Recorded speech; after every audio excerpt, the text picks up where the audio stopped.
Welcome back, tradies and general contractors from around the world. This is episode 9, and we want to share with you the secret method to never chase a prospect again and win an abundance of work. I'm here with my co-host, Michael McNish.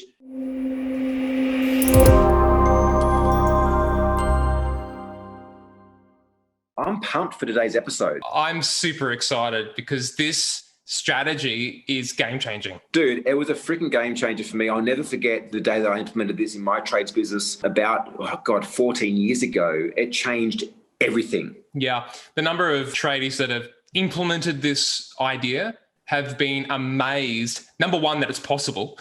Yeah. And number two, that it's solved one of the biggest, pain points and annoyances and frustrations that they have is chasing quotes.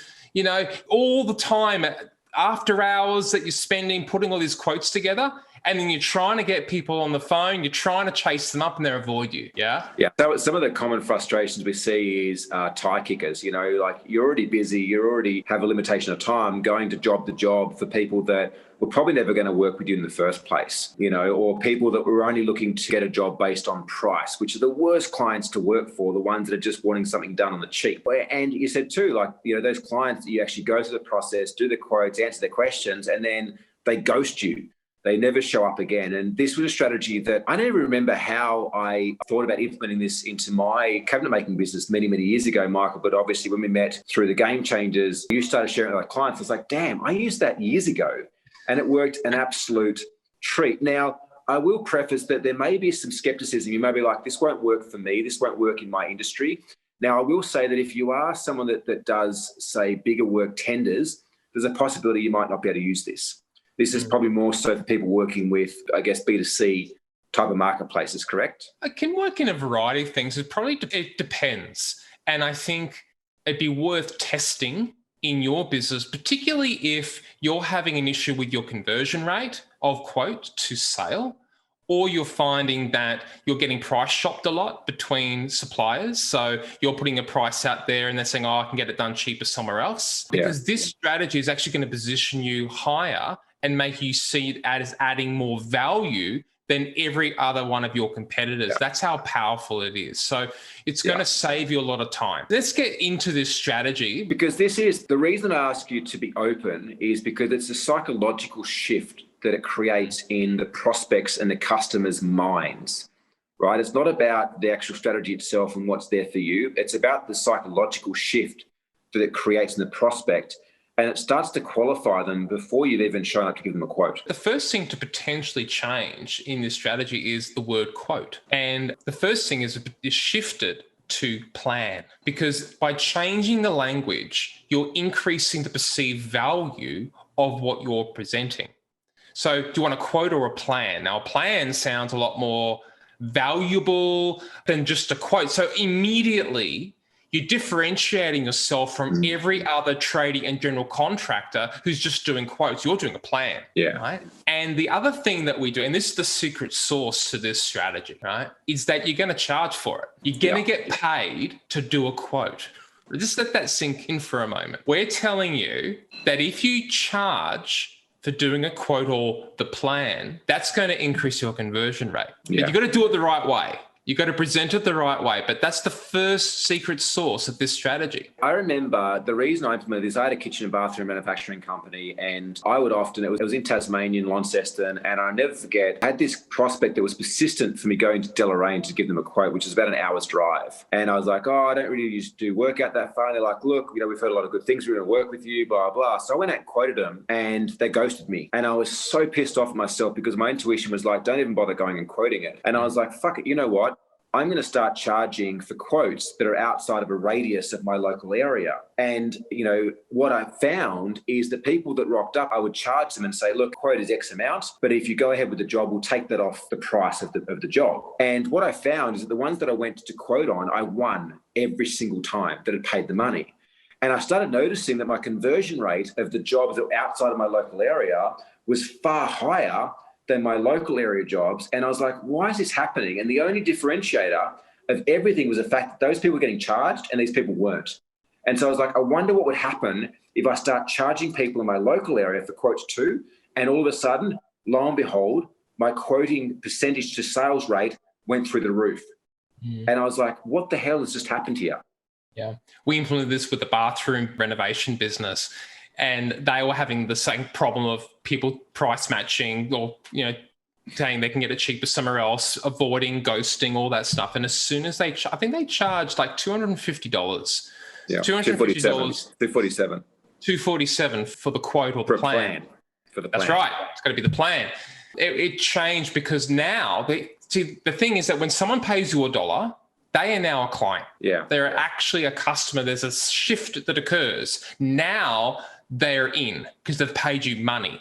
Yeah. And so now they're going to value your time more because now they've got skin in the game.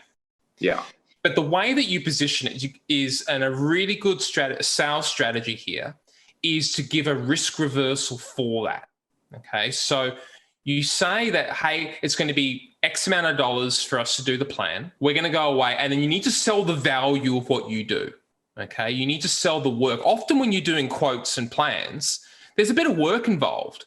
Yeah. I want you to explain that to the prospect about what's actually involved and what you're about to do, because sometimes you go, I should get paid for this quote. Like the amount of running around that I do, all the experience that I have, it's worth money. I want you to sell that. And then what you say is when we present the plan, one of three things will happen. The first thing is you'll love the plan and you'll want to proceed, and we'll use what you've paid off the price. That makes sense. The second thing that will happen is that you love the plan, but you'd like to implement it yourself or with someone else. And that's also cool. And the third possibility, in the most very unlikely case that you don't like the plan at all, you think we've wasted your time, we'll give you your money back completely 100%. Now, the great thing about positioning it that way is that 2 out of 3 options, they're going to love the plan, and they automatically will think it's very unlikely that I'm going to not like the plan. So they're going into it with a much more positive energy, but you've also removed the risk. So the desire of that prospect to shop around at this point is actually going to be diminished. One thing I'm going to mention too, and I'd love to know your take on this, Michael, is that we're not saying that you actually have to, like, let's just say that you do kitchen or bathroom design. We're not actually saying that you have to go and do a full 3D render of their finished bathroom and put a whole amount of effort in. We are talking a quote here. Right? So whatever you currently do for a quote, we're talking about that. We're just talking about repositioning the quote to be a plan. And one thing that I found super powerful for me is that I made a PDF document. So rather than just like a single page with itemized items and a cost, I made a PDF document that had an introduction. It had some images of the stuff that I did. It had a bit of a background about the company, why we exist, what we stand for, the kind of work we deliver. It had some photos of our work, and it had a bunch of testimonials weaved throughout this document. Now, the cool thing is you get a designer, or admin person, or someone to make that once. All you're ever changing in that is the physical items and the dollars, right? The first pages, the introduction pages, the end pages, they always stay the same. So you do it once. But when a client gets this like 7 to 9 page document that's beautifully colored, testimonials, like insights of the work, the company, everything else, there's a huge perceived value as opposed to an email with some line items and some costs on there. There's one other really important key for this to work even better is never email it. Always present it. So when you get confirmation that they want to buy the plan and you're going to go ahead with that, you book a time to present the plan. Yeah, absolutely. This is a sales thing, right? Like we always teach our salespeople, always plant the seed of the next step. And this is a mistake that I used to make in the beginning is that I'd do all this work and I'd email the quote off and never hear anything back. And so we went through, I tested, sometimes I'd go back and I would, at that site, I would book a time to meet them again to go through the quote. Because again, like if I knew that my conversion rate was 80, 90% of the job, it was worth my time to go back to site again to meet them face-to-face to do the job. The other way is if your product or service is slightly lower ticket, you might organize a time to catch up on Zoom, right? Zoom is very popular now, especially with COVID. Organize time to catch up on Zoom and send the quote as they log onto Zoom. Yes. So you can go through the quote with them face-to-face without driving to site, one by one, and answer any questions they've got. Again, like you're building a much deeper relationship than sending a cold email with some line items and hoping to win the job. Like we're all about helping you guys position yourself above your competitors right now. Like if they go and receive a one-page quote emailed, versus somebody else who's talked them through the value of the plan, what they're doing, this 7-9 page document, beautifully presented, a second call to go through and answer their questions. Who are they going to go with, right? Especially if they paid for that up front, you've already started to qualify people that were just wanting something price shopped or not really interested in the first place versus genuine buyers that are willing to spend the money to get a good job. And that's it. That is a secret method. Not many people know that method. Honestly, most of your competitors probably won't have any idea of that strategy, but the people who do that are amazed. So what I'd love you to do is test it in your business and see what happens and let us know. Yeah, absolutely. Test it, put it in play, and please comment, let us know, reach out to tradiebusinessschool.com or join us off the tools, free Facebook group as well. There'll be a link below here to join that too. Let us know where you're at. And I've got to ask you too, like if you are enjoying these episodes, you're getting a lot out of them, please share them amongst your trades friends and general contractors friends, because we are on a massive mission to help general contractors and trades to get off the tools, to grow profitable businesses that can work without them. And we need your help to spread the word. We all know that you're hanging out with tradies all the time. So if you are enjoying the episodes, share the link with your fellow workers. And we look forward to keep adding as much value as we can on these episodes too. And if you are curious to find out more around how the Tradie Business School can actually work alongside you to grow a highly profitable business that can work without you, getting you off the tools and getting you doing more of what you love, please also reach out to us at tradiebusinessschool.com. Book a call with one of the team and we can talk you through the process, how it works, if you're a fit, and how we can best serve and support you to grow a great business. Awesome. Fantastic. We'll look forward to seeing you on the next episode. Michael, thanks for your insight. See you guys. Bye-bye.